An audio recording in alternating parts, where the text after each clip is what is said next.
Good day, everyone. My name is Miss Isabella Makura, and I will be your program director for the day. All right, this is my 2 cents on today's program.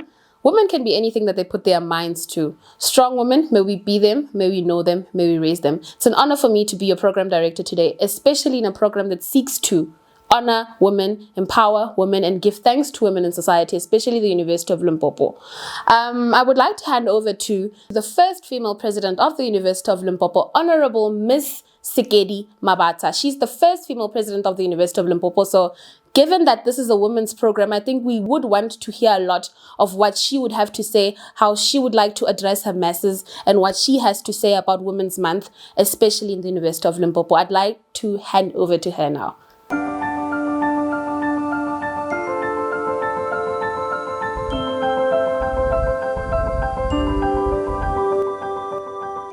Do not live someone else's life and someone else's idea of what womanhood is. Womanhood is you. With that being said, thank you very much, Miss Program Director, Miss Makura. Basadi Libu Meba Kamoso. As they have said, I am Honorable Babata SP, the President General of this institution. Just to give a short background, South Africa commemorates Women's Month in August as a tribute to more than 20,000 women who marched to the Union buildings on the 9th of August 1956 in protest against the extension of past laws to women. The government of South Africa declared August as a Women's Month, and 9 August, to be precise, is celebrated annually as Women's Day. This special day is dedicated to women around the world.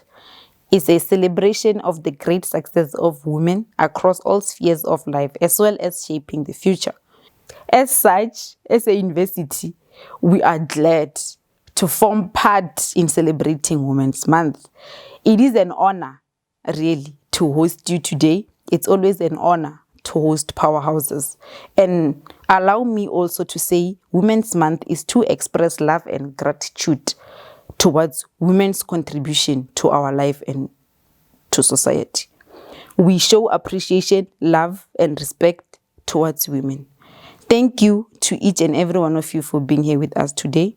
I am of the view that we will learn a lot from the great speakers of today. Surely from each speaker, we will be able to have common grounds at the end, since I am of the idea that the speaker speeches will speak to each other in a way or the other. With that being said, I welcome everyone, and I am hopeful that you'll grasp a lot from the speakers. From me to you, open quote, do not live someone else's life, someone else's idea of what womanhood is. Womanhood is you. Close quote. What a wonderful message from the first female president of the University of Limpopo. I think as students watching this, there's a lot that you guys are going to learn from her. There's a lot that you can learn from her speech. And I think we need to implement what she said in our lives. All right, I'd now like to hand over to Dr. Masipa for a message of support. She is the Students' Dean of the University of Limpopo. And I also think that as a mother to us as students, there's a lot that we can learn from her. So I'd now like to hand over to her.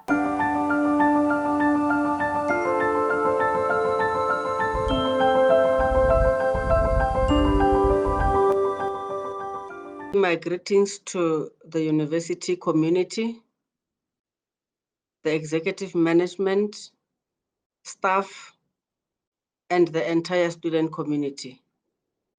I'm both extending these greetings to male and female students. To the male students, because we expect them to support the females, and to the females to say we have to recognize our strengths, we have to stand tall, and we have to know what we are supposed to be doing and play our roles. In many instances, women struggle to try and prove their existence, which is not something that we're supposed to be doing. It is said that we today have to say males and females, celebration for women, when we actually are all human beings. We just want to make sure that humanity here exists in a way that nobody is undermined. There is a tendency and there is a climate that we know whereby our women are undermined, our women are not given the opportunities that they deserve, our women are brutally killed and all the odd things that we don't expect from our own brothers. To imagine that women give birth to the children and bring them up to come and be killers of other people's children is a very sad instance. I want to say that I'm saluting our women in the university. First of all, the president of the TSRC, in that she is the first in the university. It's very sad to actually even say that she is the first woman, as if women are some community that is not supposed to be doing other things that other people do. We are happy that our president is a woman. We are happy that she is working with a treasurer that is female, and we're just happy that they're playing the role like any other human being would play the role. For people to time and again say, we don't worry, it's because he's a woman. It's a sense of undermining the role of the women. We are human beings. We know what we're doing. We're not confused, and we're going to celebrate our strength. That is what we're doing now. We're going to celebrate our strength. The TSRC is doing just that. We want to appreciate the support that we're getting from the males in the TSRC, for them to realize that that is what has to happen. It is supposed to be a celebration of our strength. It is supposed to be an awareness campaign in another sense, that our women must know that they are human beings and they are important human beings in the community. We want to thank the TSRC for taking this opportunity and for recognizing our women. I'm wishing you all the best. I'm wishing all the men the strength to support the women, and I'm wishing all the women to support fellow women. It is said that in some instances, you find that a woman has got a position or an opportunity and is only supported by men. We have to support our own.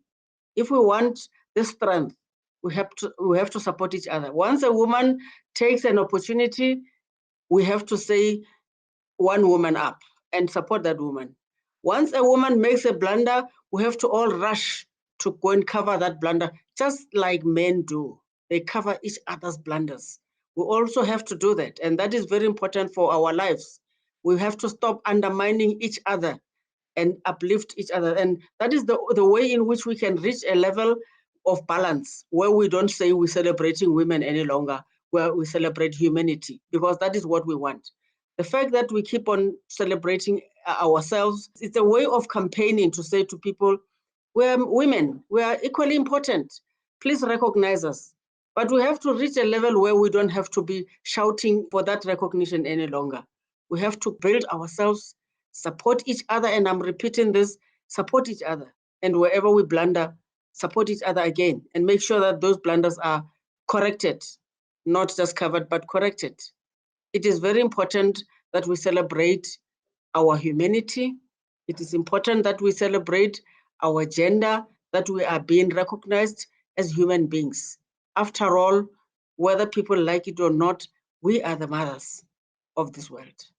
Thank you. Thank you so much, Dr. Masipa. I personally, before this program started, wanted to hear what you have to say to us. As young women, there's a lot that we've learned from you in the past. There's a lot that we're learning from you through this program, and I think there's a lot that we are going to learn from you in future. I'd now like to hand over to the first speaker of the day, Ms. Itumeleng Chidi Khanaga, who is going to speak about women rising above all challenges.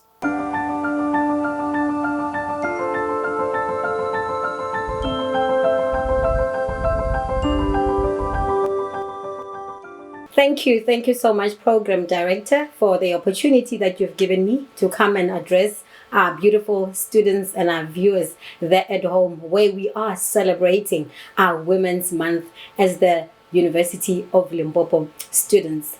Let me first start by acknowledging the leadership of the university, Professor N.M. Mokhalong, our Vice Chancellor, and also our two Deputy Vice Chancellor, Professor Singh and Professor Madaje, our Executive Deans, our School of Directors, Heads of Departments, beautiful staff, and most importantly, our guests of honor, our University of Limpopo female students.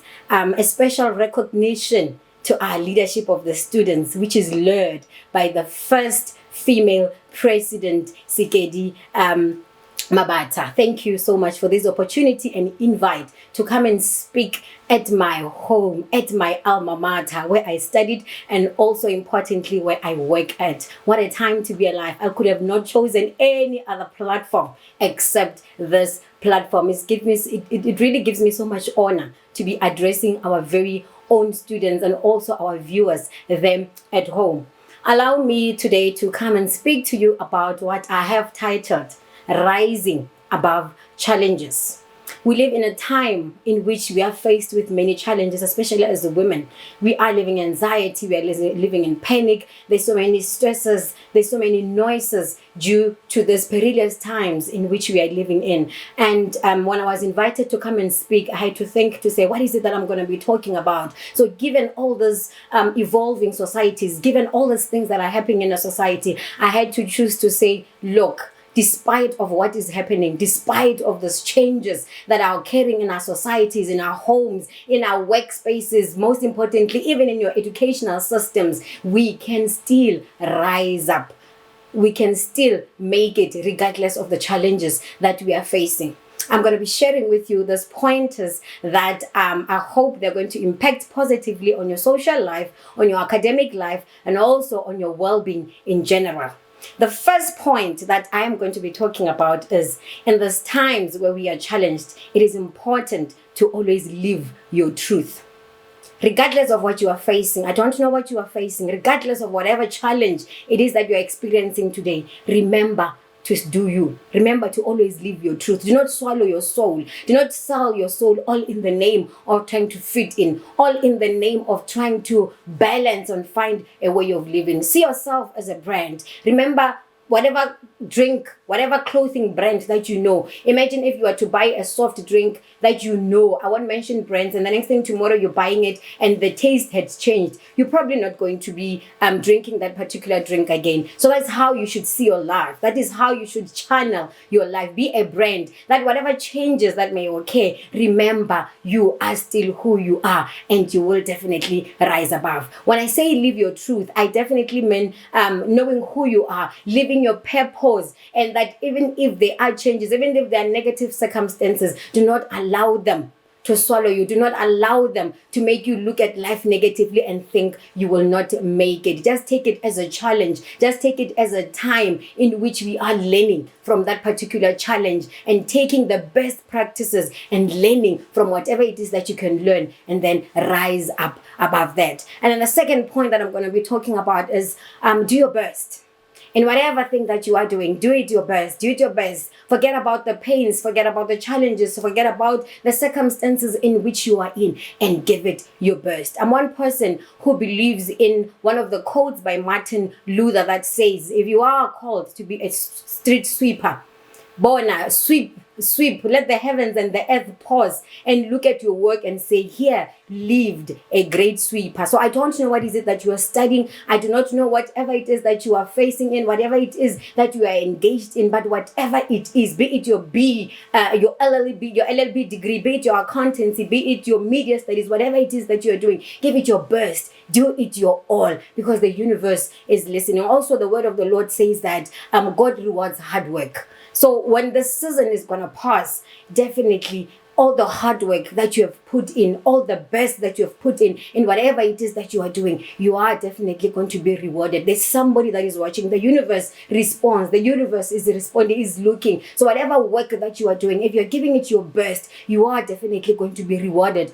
of your hard work. Be it a test, be it an assignment, be it a project that you are leading, whatever it is that you are doing, do it your best. That if anybody can come and ask, who did that particular work, let them remember there's no other Lerato, there's no other Tabang, there's no other Rinelwe that can ever do that particular assignment except you.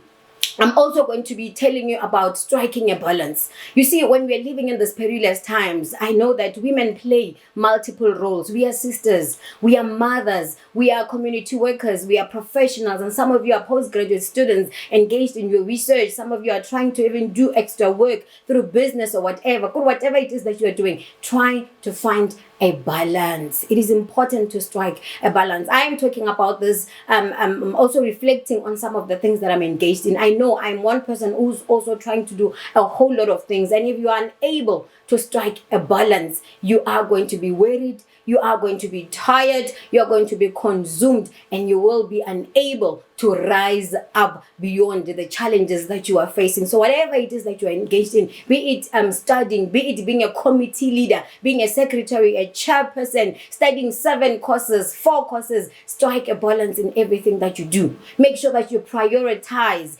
Every day before you sleep, have a plan for the following day so that your day can run smoothly, so that you know that you have placed in adequate time for every aspect, for every project that you are engaged in. Because a life that is not planned, a day that does not have priorities set in place, can become disastrous. And like I said, already we are living in challenging times. So given that challenging times, plus your own maze planning can become disastrous. So in everything that you're doing, prioritize your activities well. Remember that you are here for your academics. Let your academia take first preference before you do any other thing. Plan your studies well. Make sure that whatever test assignment that you're going to be engaged in, you have set your activities in place. You have struck that balance, so that at the end of the day, at the end of the year, at the end of your course, you're able to look back and say, I have made it. The 5th point that I'm going to be talking about is sometimes it is okay to just pause and reflect on your activities. When we are living in those times, there's so many things that are happening. At home, you could be faced with challenges such as family members being affected by COVID-19. Poverty has stricken high today. Stress, anxiety, panic, whatever. It is okay. It is okay to pause, reflect, and check on your well-being, and check on your mental health, and check if you are still in touch with yourself and your reality. I see there's a trend going on today that says we are a set generation in happy pictures. It is enough to pretend like we are doing well.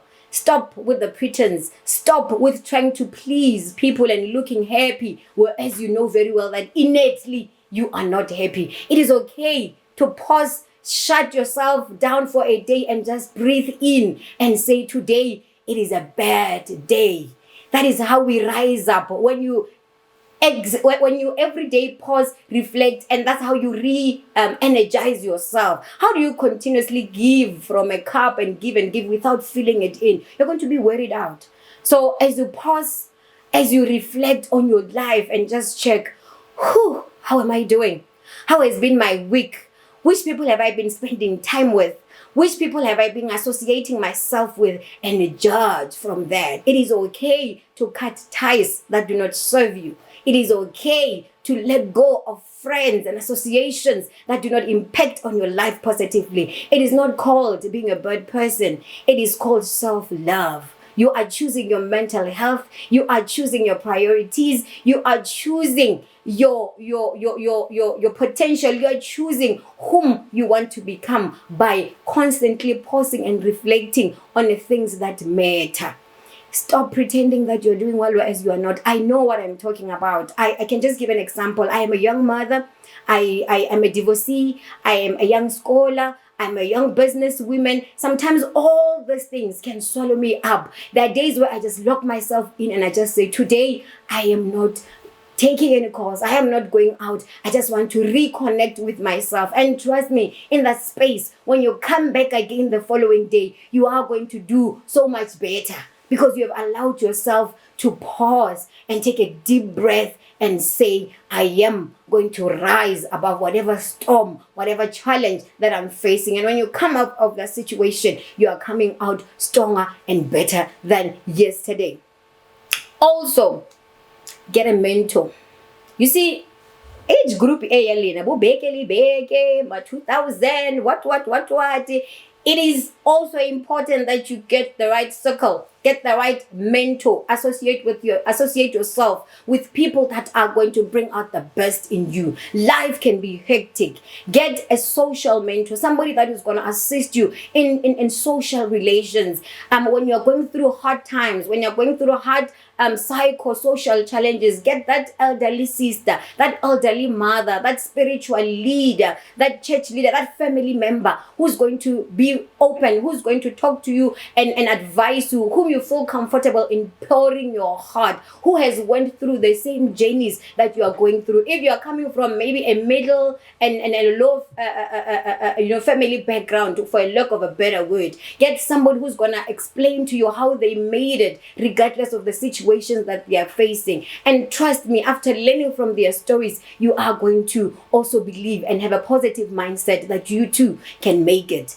If you are interested in becoming an entrepreneur, in becoming a business person, get a business mentor in whatever business space that I know this generation is very creative. You guys, you're more even creative than us. I know there are many business adventures that this generation is engaged in. Look, pause, check in your circle, check in this institution. Which lecturer do you admire? Who's your role model? Who can and carry you and show you the ways in which you can take in order for you to be that established entrepreneur, that established person that you want to become. Get a mentor who's going to help you in becoming the best version of who you want to become. And lastly, we are here for academics. Get an academic mentor.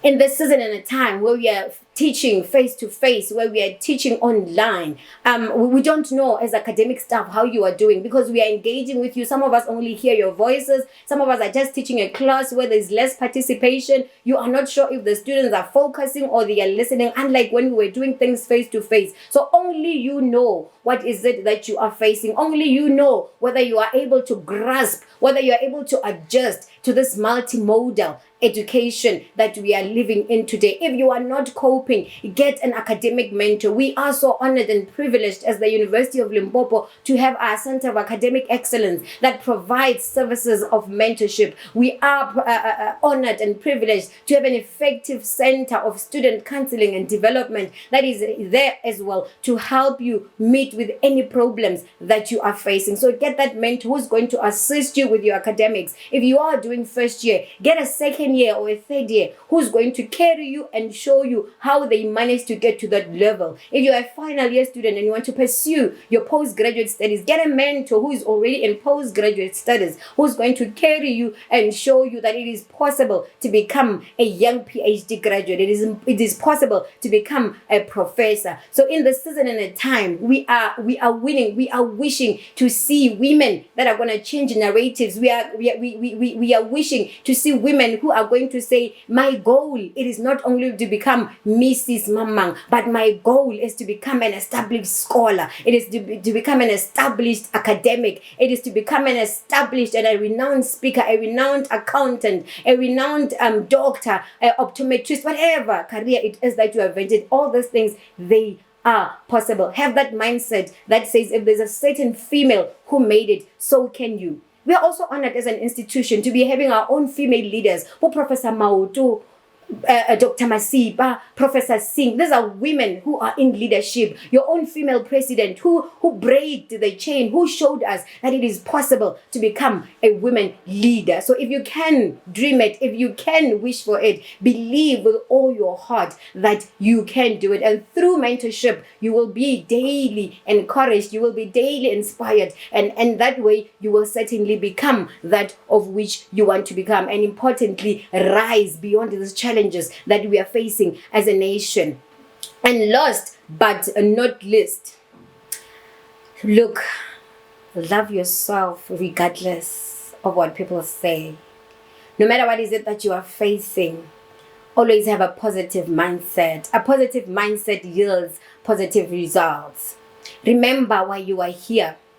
Remember every day where you come from. Remember every day or who you are, if you do not have self-love, if you do not have a positive mindset, you are not going to rise above these challenges. When people say it is finished, when people say, wow, people are dying, when people say, look beyond that, always have a positive mindset. Because my observation has been some people that they die because not only of this disease, but also die because of depression, because of suicide that affects your well-being. When you have a positive mindset, it allows you to have a good health, a good well-being that in turn will assist you to conquer and rise above. So whatever it is that you face, refuse to listen to negativity, refuse to have a negative mindset, because that is going to pull you down. And you can attain a positive mindset if you do away with negative opinions. Shy away from people who tell you you cannot make it. Shy away from people who tell you you cannot be it. People are like projecting their own fears as if they are yours.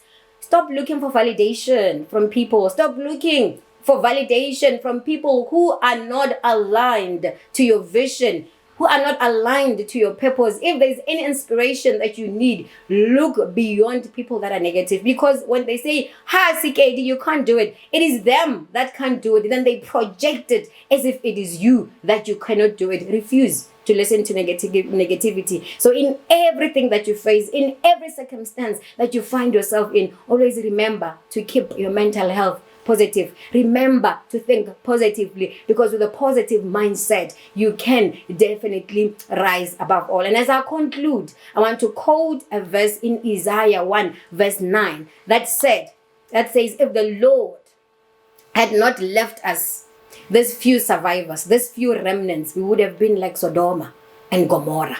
We are living in times in which people are dying. For the fact that you guys are still alive today, for the fact that you are seated there at home, in your room, in your rest, in your off-camp, whatever space that you find yourself in, remember that you are a remnant. Why is it that you are still alive today? What is that mark? What is that change that you're going to be doing in your corner? We have been called on this earth to become salts, to become lights. So ask yourself in every day that you do, what is your role in your family? What is your role in your society? What is your role in your class? What is your role in the business space? What is the role in the society and in the South Africa that you find yourself in? In everything that you do, always remember you are a remnant. And for the fact that you are a survivor, it means you still have a mark. You still have a legacy to live on this earth. You still have a purpose to live. And please, in everything that you do, always remember that you are the light, bright in your corner, wherever that you are. I resonate with a quote by Gandhi that says, be the change that you want to see in the society. As women, when you say we are tired of people that are pulling people down, when we say women are gossipers, be that change that you want to see in the society. It all starts with you. When you start not gossiping, when you start saying it is enough, when you start saying I'm going to serve in committees, when you say I am available to serve as a volunteer, I am available to become a peer counselor, I am available to become a mentor, I am available to participate in student politics, it is because you are saying I am a remnant, I want to become a voice, I want to become a change. So I am urging all the women who are watching this, women of the University of Limpopo, I believe in you so much. I believe in women so much. I know that we have the zeal. I know that we have the potential to become the changes that we want to see in this world. And it all starts where we are. We do not wait when we are in leadership positions. We do not wait when we are in those careers.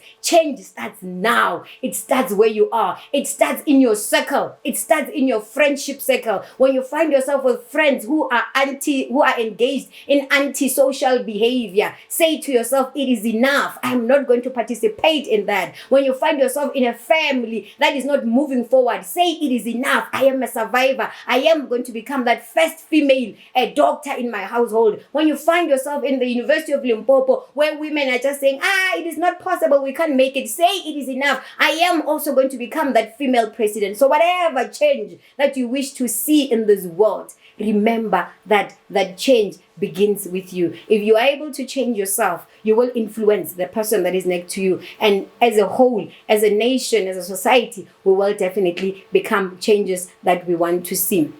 I'm leaving you with the self-fulfilling prophecy that I hope wherever that you are, you're going to do it, and follow me in this word. A self-fulfilling prophecy allows you to believe in yourself over and over again. These are words, any words that you can choose. You might not necessarily choose the words that I'm sharing with you today, but whatever words that you may choose that are positive, that are lightening to you, you can reaffirm yourself every day. Look at yourself in the mirror and reaffirm yourself and tell yourself those self-fulfilling prophecies that are going to allow you to rise above all the challenges. And wherever that you are, I am asking that you stand up and join me and say the self-fulfilling prophecies and say those words after me and say, I am beautiful.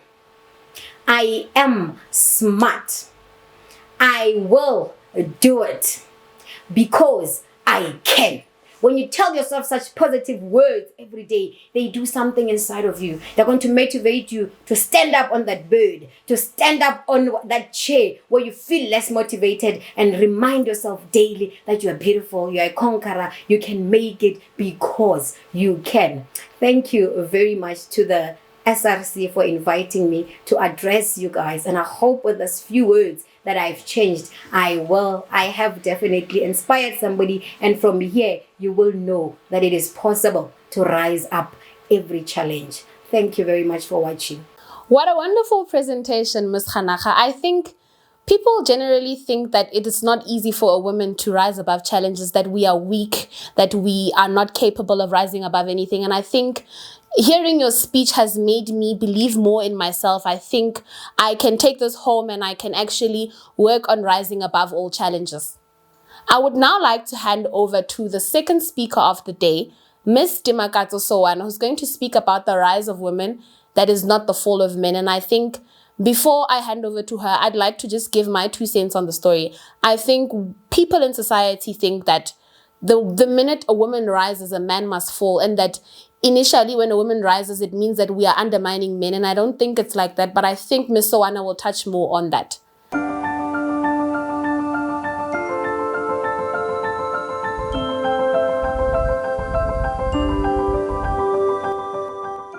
Good afternoon, everyone. My name is Dimakadzo Michelle Sowana. I'm an attorney. I work for Liberty Group South Africa in Braamfontein as a specialist contract manager. I am a philanthropist. I'm an actor. I'm a motivational speaker, and I'm an alumni of the University of Limpopo, something that I've held so deep into my life, and I've held it with high esteem to be one of the astounding graduates from the University of Limpopo. Mine is not much, but then to highlight the importance of women, and especially young Black women, in a society where it is perceived to be, challenging to be a young woman, a young entrepreneur. So I chose a topic which was picked from one of the magazines that are being aired internationally. And the topic was the rise of women is not necessarily the fall of men. And this was from an A magazine article.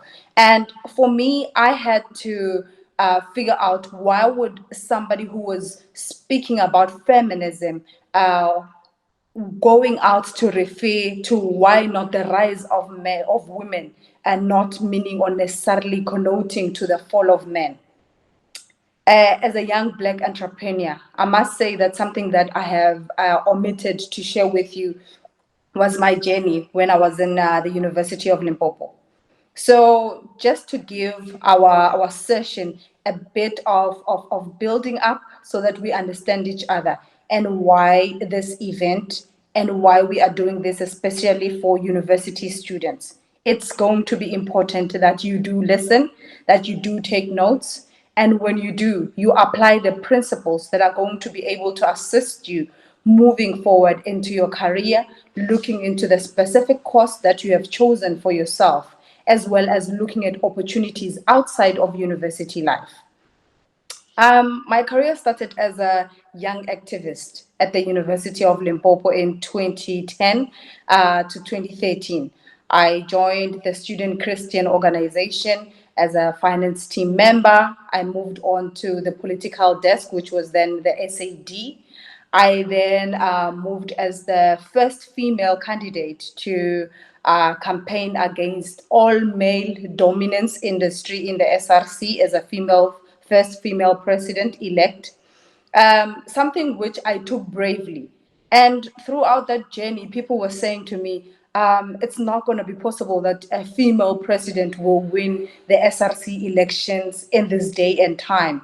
It's not possible. You are daydreaming. Imagine the kind of criticism that I received from my fellow men, my fellow students, and even fellow women, because women were perceived to take the back seat, and you were not allowed to even have ambition to come and take a stand and say that I will contest for the presidency. I have the skills, I have the ability, I have the zeal with me, I have leadership skills that I can impact and change the whole university populace, and as well as encourage the young girl, the young village girl who came to the University of Limpopo and said, I wanted to be something in life. Is it possible for me to be more than where I come from? I took a leap of faith.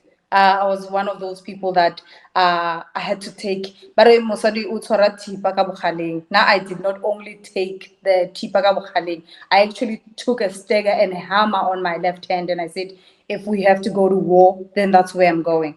I'm not the kind of woman where there's a war in our country that men will leave behind and say, care of the children. I'll be up there in the front with men holding my gun on the left and holding my panga on the right. That's how I was raised, to say that my role is not only limited to the kitchen, to bearing children, but to also take strategic leadership roles in order to change our communities and to change the world at large. It didn't end there. I went on to form part of the SRC of that term, and we did a beautiful event. The first gospel concert in the university was done by our SRC. We went on to register students who were financially excluded from the system.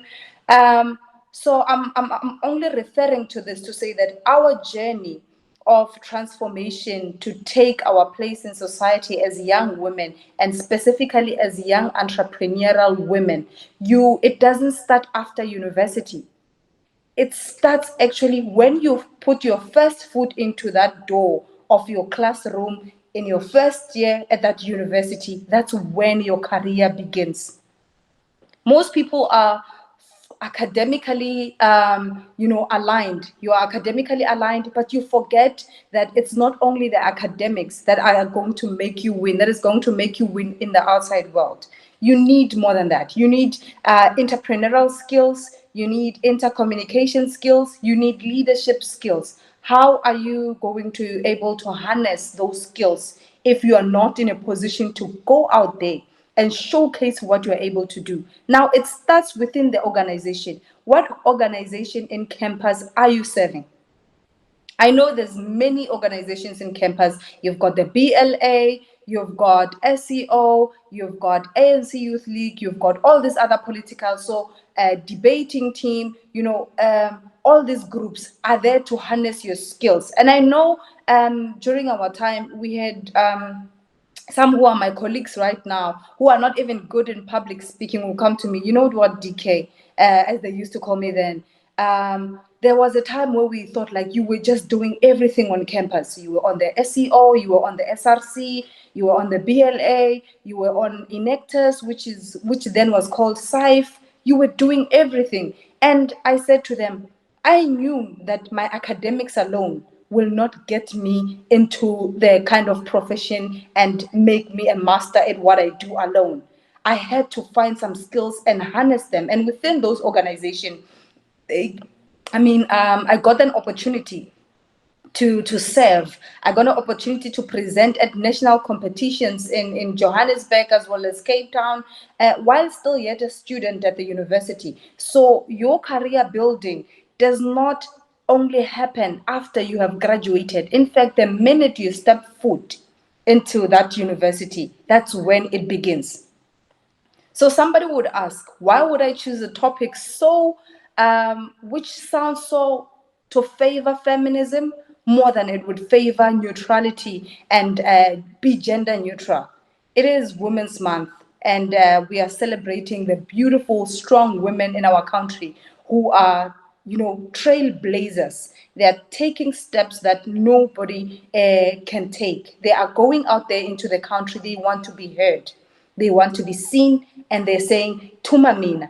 There is this article that I've seen that somebody was saying, it was in an American movie, and it grabbed my attention same time. And somebody said, I've sent you a request to my boss who was a male figure, and I said, go and save our people out there, because in the work environment we have no leader.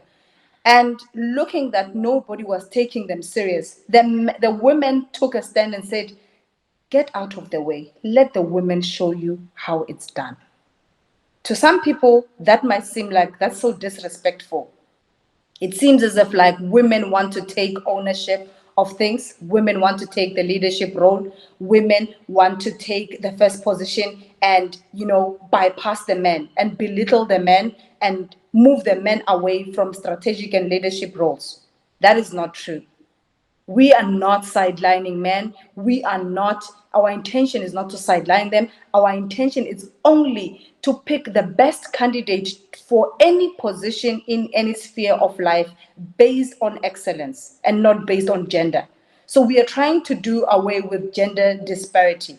This has nothing to do with females or feminism pushing an agenda to say we want to take over positions. We're saying let us compete for equal opportunities based on credentials, based on success, and based on the ability to do the work.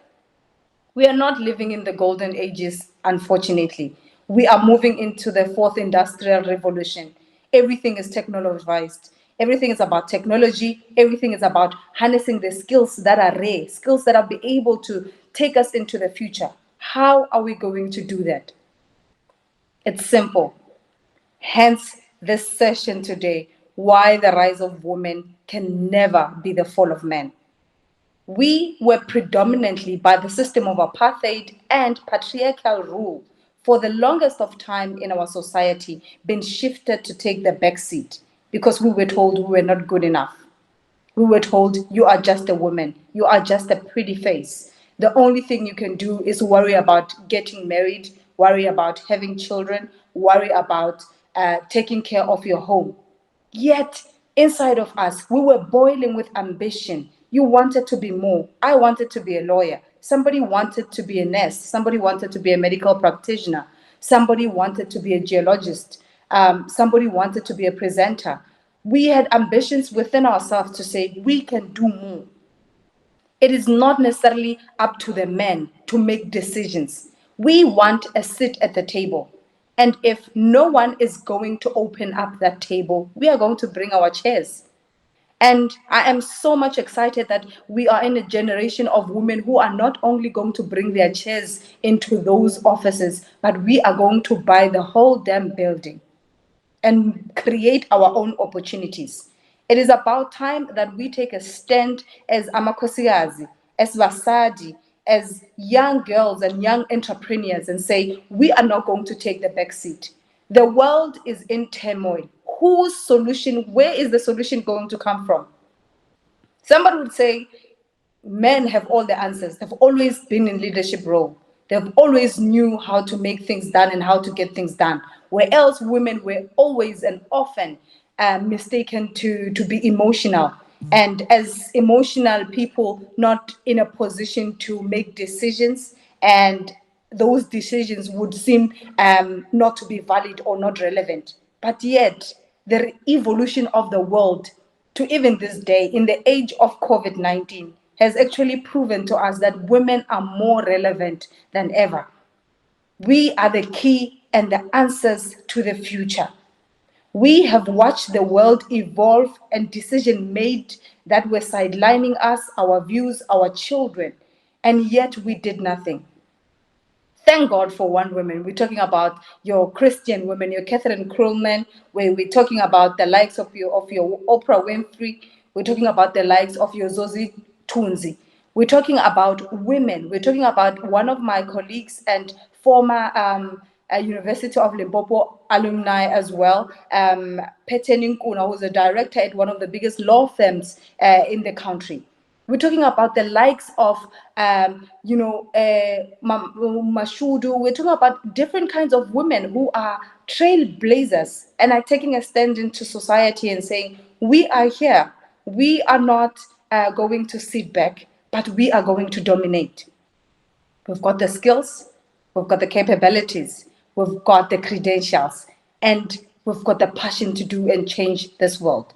Now, what would this mean to a university student who's just a young girl sitting there in campus? The only thing you are thinking about, let me go out there into class. You are not participating in class. You are not harnessing your leadership skills. You feel like you need to keep quiet in a class, that your opinion is not important, that your opinion does not need to be heard. You feel small and take the back seat, yet you've got the answer to what is needed. The lecturer is standing out there and is saying to you that we need a solution for this and this. How are we going to come up with a solution? You are sitting there feeling small, my young lady. You are sitting there not feeling content enough or good enough to say that my opinion matters. My opinion is exactly what is needed for this solution. But because you have been made to feel small and feel like I'm not woman enough, or I'm not smart enough, or I'm not capable enough to be able to have the confidence to stand in a room full of people and be able to give out my view and express my opinion and express my facts, So this is not a time to sit back. Unfortunately, going into the future, you are going to get into a rough industry, an industry that is still male dominant, an industry that will look into your eyes and say you're not good enough. For you to be equal to your male counterpart, you need to be 10 times working hard or 10 times smarter than your male counterpart. Now, is it doable? Women have been known for centuries to be multitaskers. We can do 5 things at the same time and we can do it 10 times better than anybody else. Now, where does this feeling of feeling inferiority complex come into our life and want to shift us away from our destinies? It all started by one man who just said, you're not good enough, and you believed it. This is by no means trying to diminish or discredit men and saying that they are the reason why women have sat back for the longest time. But I'm saying to a certain extent, they perpetuated that patriarchal behavior. And how is it possible that women in my time, in an age of COVID-19, moving to the fourth industrial revolution, why the rise of women will never be the fall of men?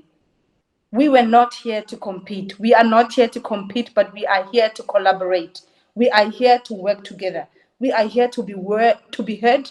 We are here to take leadership positions that were made for human beings. For me, it's not about the male, it's not about the female, it's about who can do the work better. Now, you are in an opportunity in a world-class university. Never in your whole entire life undermine the University of Limpopo. The University of Limpopo has created the president, the judge president of this country. I'm talking about your likes of Cyril Ramaphosa. There were still SEO students. I'm talking about the likes of Judge Museneke. I'm talking about a lot of constitutional court judges that were born and bred out of this great university. I'm not even going to mention those old people that were products of this university. I'm talking about the likes of myself. I'm talking about the likes of Doreen Nkwana. You can go Google her. I'm talking about the likes of Pete Ninkuna. I'm talking about people that were born and bred in the University of Limpopo that are taking our flag so high into the world, into South Africa. You see them on TV, you see them giving advices to the president. And all this started with a dream in the hallway of the University of Limpopo. That university is the greatest thing that could ever happen to you, my young lady. You are not only there for academics, you are there to take strategic leadership positions. You are there to offer your service.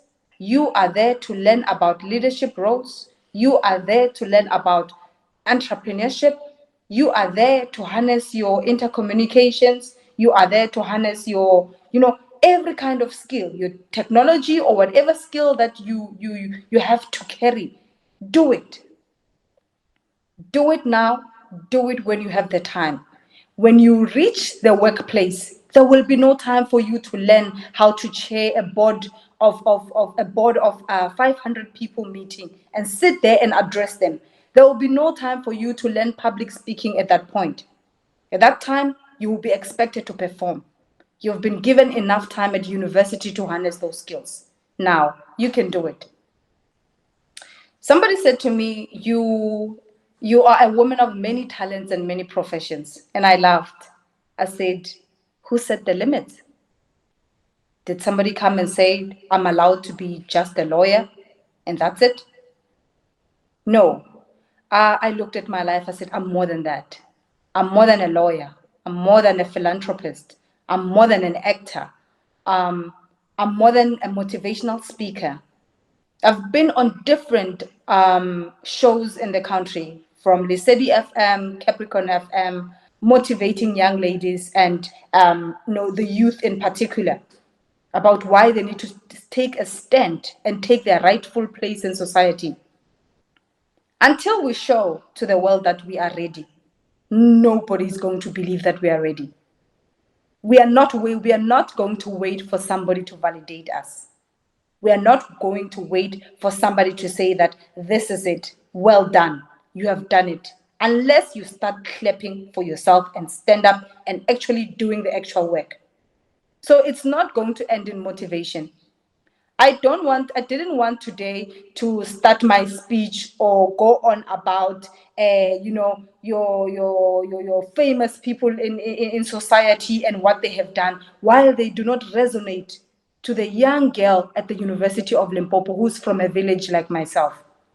Somebody who's ambitious, who looked into the mirror and said, I can be something.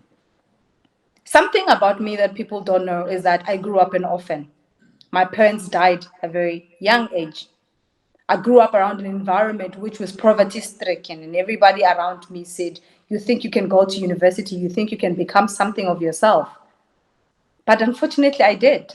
At some point, I was working for the Western Cape government, and I was working in parliament. As young as I am, I would be advisors to the minister. And I said, somebody, why not? Why not a village girl from the University of Limpopo? Why not you? What's different about you? And I said, I am everything that I say I am. And I will become everything that I will become. But it is not going to happen if I do not put in the work. So what am I trying to say to you? We are not in this world to compete against men. It was never about competition. It was never about who can do it better. It's about also showcasing that women can do it too. That's all it has always been. We can do it too. Give us the opportunities. If the opportunities are not going to be given to us, we are going to go out there and grab them. We are capable, even more than capable. We have overcome obstacles. The first obstacle was to overcome poverty from your village, to be included in the higher institution education at the University of Limpopo. You have already won. Now let's focus. Focus on harnessing your skills. Focus on excelling academically. Prove to the world and prove to yourself that you are more than just a pretty face, that you are more than just your body, that you are more than just your gender, but you are everything and everything that the world needs and what God is relying to bring his glory into this earth. We are smart, we are capable, and we can do more than enough. This is my message to you.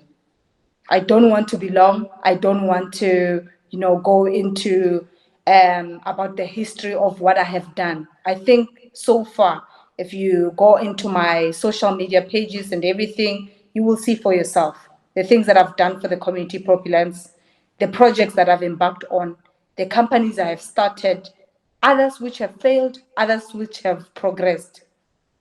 We are in a race not against men, but in a race against ourselves as women. We have been sidelined for the longest of time in our society. Everybody has been stressing this. Zoe, when she won her Miss South Africa and Miss Universe title, said, we need to go into those spaces and occupy space.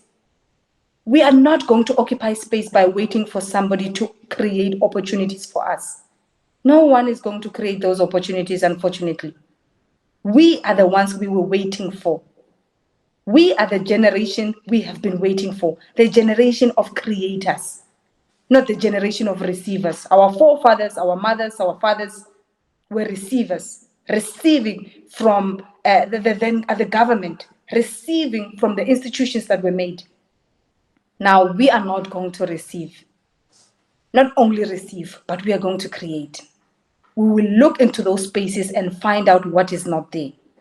And what is not there is us. Because there's no greater commodity than involving our women into society, into positions, into government, and into leadership and decision-taking roles. We are the ones we have been waiting for.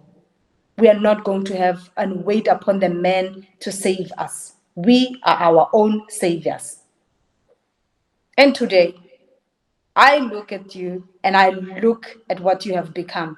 You are there as a first year student, second year student, third year, and fourth year. You're almost out. The world is ready for you. But you're not going to come out there if you don't start thinking like the world. You are a lioness. And out there, it's you either you hunt or you become hunted.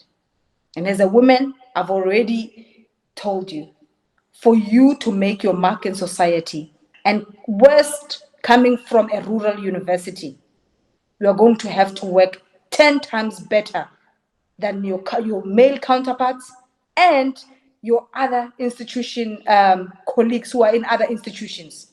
So if you're doing your first year and you're an LLB student, or you are health science student, or you're in accounting and whatever faculty you're in, or in the arts, just know that you're not competing against your male counterparts only, but you are also competing against other 23 or 30 universities in the country for the same position and for the same mark in society, which is rightfully yours.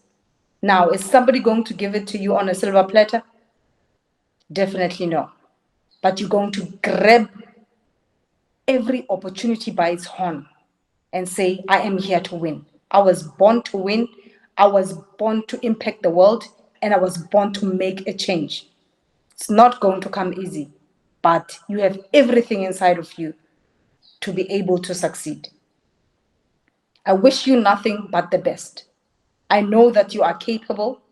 I know that you are going to be the best alumni that the University of Limpopo has ever had. I know that there's space that you need to occupy in the world, and it's waiting just for you and no one else.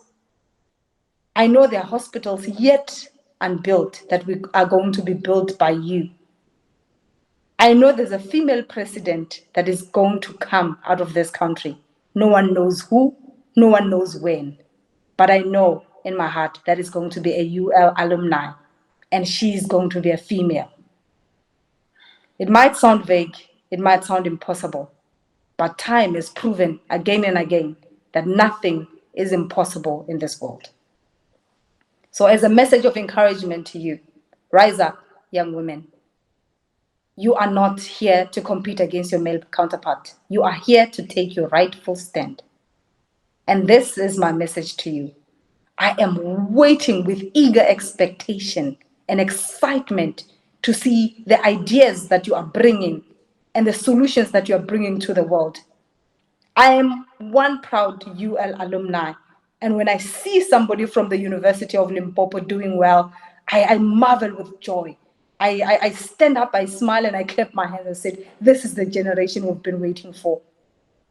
We used to sing in our university time during the SRC days.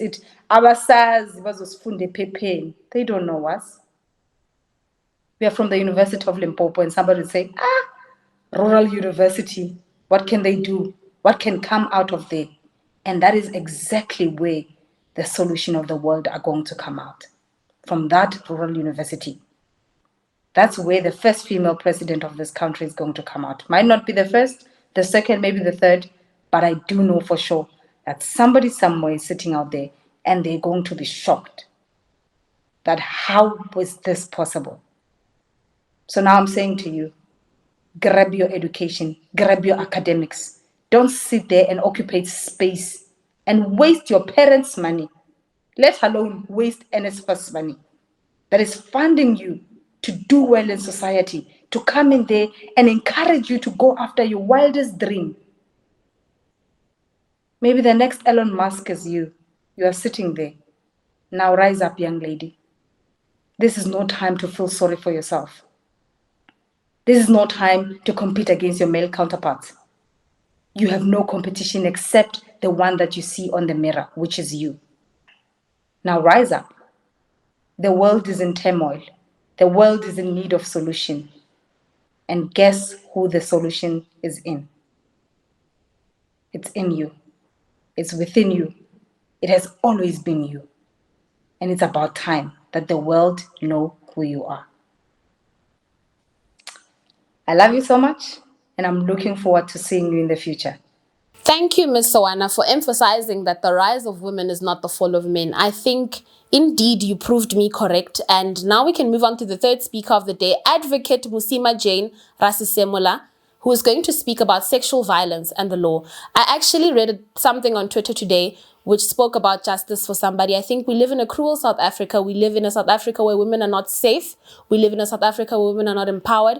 And I think it's very necessary for us to speak about sexual violence in South Africa. It's very necessary for us to understand the law. In fact, it's very necessary for the men watching this to understand the law, to understand sexual violence and what women go through on a daily basis. It seems to be a crime to be a woman in South Africa. Allow me to hand over to Advocate Rasisemola.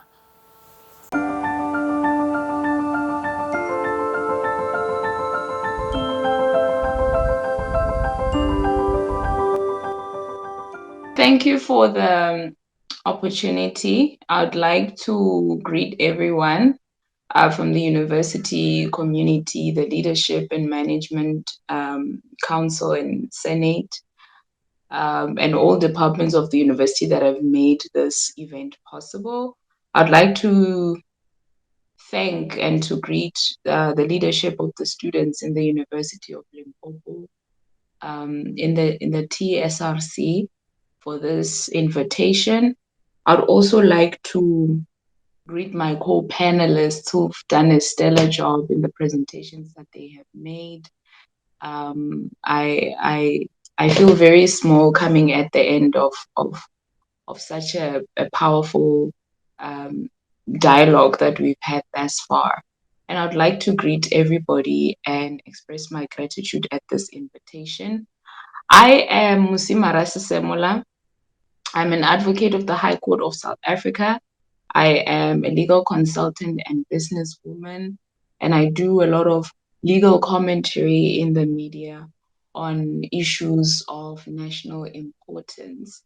But today I've taken this opportunity to come and speak about sexual violence in the university community, but also in society and what the law says. In my speaking, I will speak briefly about what sexual violence is and some of the statistics and the trends that we are seeing happening in South Africa. I will then speak about the law and the position it has taken on sexual violence in today's society. But lastly, about activism and where a University of Limpopo student fits in, whether male or female. And the reason I chose this topic was for no other reason besides the fact that it is a burning issue at the moment. as an alumnus of the University of Limpopo, I know that rape has always been such a massive problem in the immediate Mangweng community, but also that there is windows of opportunity in the area of activism for our student leaders as well as our student populace in general, as leaders of their communities. I was very inspired by Miss Sowana's presentation and her motivation of young students. And I think it was well presented, and it speaks to the most pertinent issues when it comes to empowerment of young people and them taking up space and cementing themselves. However, I want to focus on sexual violence as a source of pitfalls for many young women in our immediate society. Um, there are speakers that call sexual violence in itself, we have characterized it mainly in South Africa as a crime, where you can have types such as rape, sexual assault, molestation, so on and so forth. However, it is also a public health issue because one of the imminent results of rape in our community or of sexual violence is that the victim or the survivor develops severe mental health problems such as depression, anxiety, and post-traumatic stress disorder. And this could ultimately affect how a young woman might view themselves and how they are able to harness their ability and whether they see themselves as capable or not. And those are the lived realities that we face in society. Some of the most extreme cases of sexual violence have resulted in young women committing suicide, as we've had in the case, I think it was at Rhodes University a few years ago, where a young woman ultimately committed suicide after being sexually violated. So it is a real problem in our society, right? As far back as 2017, the statistics have been demonstrating that there are over 15,000 cases of rape that are reported every year, just reported cases of rape. As we have learned very recently, the Minister of Police, Mr. Begicele, informed the media earlier on when they were releasing the stats, the crime stats earlier, that between the months of April and June, we've already experienced, or they've already had about 10,000 cases of rape that were reported. And the Child's Institute at the University of Cape Town speaks about how over 19.8% of young boys, adolescent boys, have reported that they have been sexually assaulted in one way or another, and about 18% have been of young adolescent girls have been assaulted. We also recently learned of children, about 934 girls between the ages of 10 and 14 who've turned out pregnant. And as we know, any child who engages in sexual intercourse who is below the age of 18 is essentially statutory rape. So this is just to paint a picture of how prevalent the problem of sexual violence is in our society, which begs the question of whether our law has the capacity to deal with such cases of rape. And when they do, how exactly is the process and to what extent is it effective and helpful? We still have in many, police stations the problem of rape kids. When a person comes to report a case, earlier on this year, I dealt with a case of a young girl who could not be treated because the police station did not have any rape kits that were present at the time. And the sensitivity of our members, um, in the public service when dealing with cases of rape still leaves a lot to be desired. And in this particular case, the child was told to go back because she did not have a mask when she came to report the rape. We still have those kind of issues that are prevalent in our society. And when you look at how courts also deal with cases of rape, there's an article that was written August 2020 by one magistrate, Desmond Franke, in Ladysmith, in a magistrate court in Ladysmith, that speaks about how myths and stereotypes about how victims of sexual violence, how these victims need to respond, are still a problem for some magistrates, right? Magistrates still stereotype to say, but why didn't you scream? If you were being raped, why would you not scream? Without due consideration to the psychological effect or the stressors that a person might experience while they are being victimized or are prey to a person who's sexually violating them. And we have plenty of work that has been done by many writers about how it's problematic or how it finds problems to this day with how some magistrates and even judges adjudicate cases of rape, and how they're able to deal with that. Although we've also had some great developments with the Constitutional Court late in 2019 deciding on developing the common law principle of common purpose, wherein even though you are not party to raping a person, if you are present in a situation moving with a group of people who ultimately partake in raping a person, you could be charged also with the crime of rape under the principle of common purpose. So there has been some development that has happened in our courts.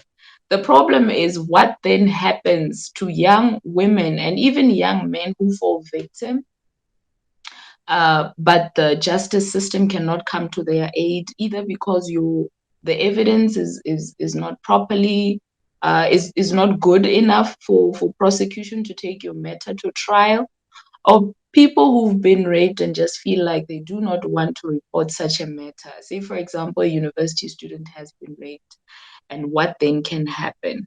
I think the work of anti-rape activism is among some of the most stressful for activists, right?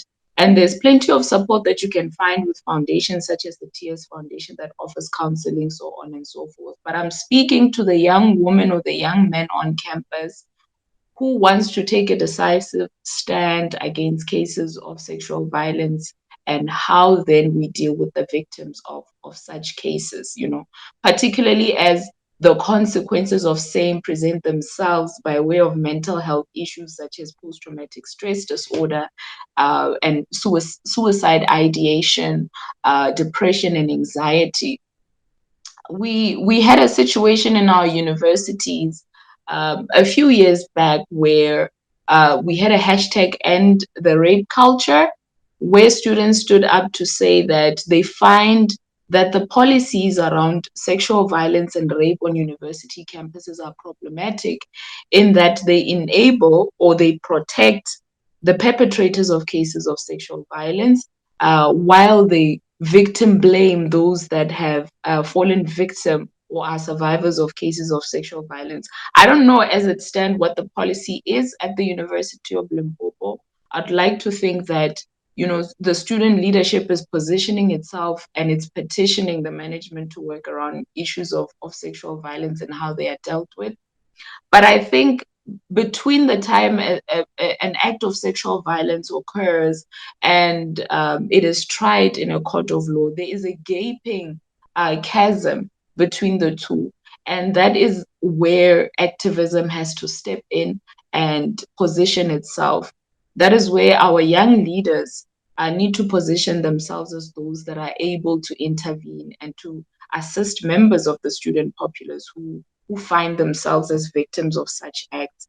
It could look like petitioning management to take policies of sexual violence on campus and around campus more seriously, and leaning more towards the victim and support for the victim.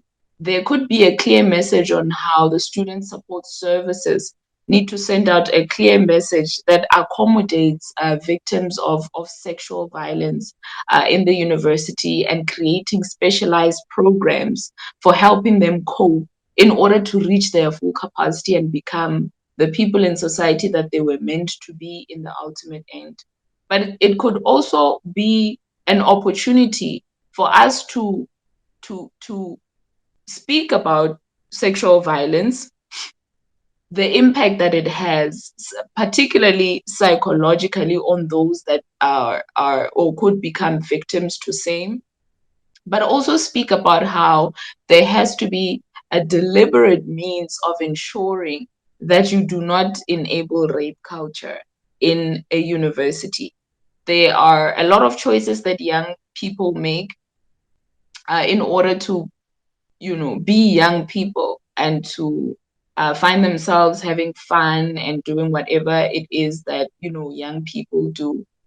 And there's absolutely no problem with that. However, a message that speaks about how consent needs to be given enthusiastically, and how a person absolutely has to be able to say that no means no, but also that there has to be a clear yes, has to be a message that is preached both to young men and to young women. To young men, because they are usually the perpetrators of such crimes, and they're usually the ones that are perpetuating same and ultimately get away with it because of a system that doesn't acknowledge the need to support survivors.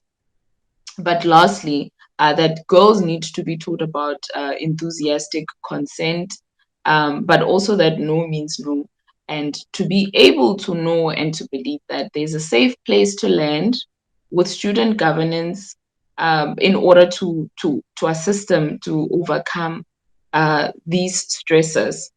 So essentially, if I were to round up my message, what I'm essentially saying is that the law is clear on what ought to happen when a person is sexually violated. However, sexual violence is a public health problem, but it is also a social problem. And if we as leaders do not create an environment that enables victims to step up and receive the help that they need outside of legal process and legal adjudication, then we are creating more problems that will keep inhibiting young women from reaching the potential that they ought to reach. We need to discourage rape culture wherever it props its head up. We need to be resolute about what sexual violence is and how it is destroying society, not just the one victim, but everything that they ultimately interact with in future. And that is the role that we as young women, if we can, if it is a purpose that you feel you have, if it is within the ambit of, your leadership capacities, it is a stance that you need to take, and it is important that it is dealt with, particularly by young people, because the future belongs to us. And with those words, I would like to end my presentation, and thank you. Being a woman in South Africa should not be a crime. Being a woman in the University of Limpopo should not be a crime. Being a woman anywhere in South Africa, in fact, should not be a crime. And I'd like to thank Advocate Rasisemola for touching on sexual violence and the law and how it affects us all as women, in fact, the entire society. Allow me to hand over to the University of Limpopo Transitional SRC Treasurer General, Ms. Kabelo Nuku, who will now do her vote of thanks.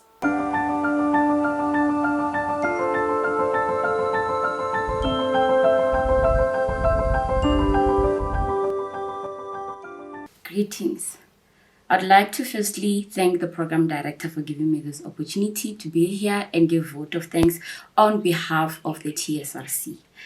Because this is the Women's Month and this is the Women's Month celebration by the TSRC. Firstly, I would like to greet the student populace, every one of you who made it to this program, who were able to tune in and listen to whatever that was spoken. I would also like to thank the program director for giving me this opportunity to be here. Now, I'm going to thank the following people for participating in this program. Firstly, I would like to thank our student dean for taking her time to be with us and giving us the message of support as women. I would also like to thank our president, the female first president of the SRC in this institution, Ms. Mabata, for taking her time as well to form part of this astonished program.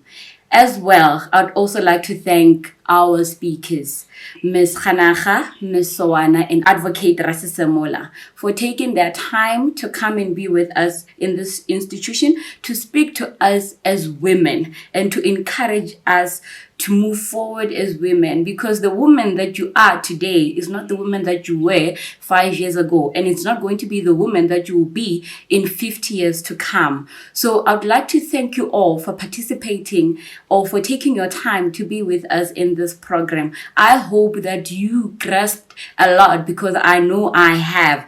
And I would like to leave you with a quote by Serena Williams that says, "Every woman's success should be an inspiration to another. We are strongest when we cheer each other on." That's it from me. Thank you for tuning in, and thank you for taking your time to be with us today. Happy Women's Month, happy Women's Day, and enjoy the rest of your month.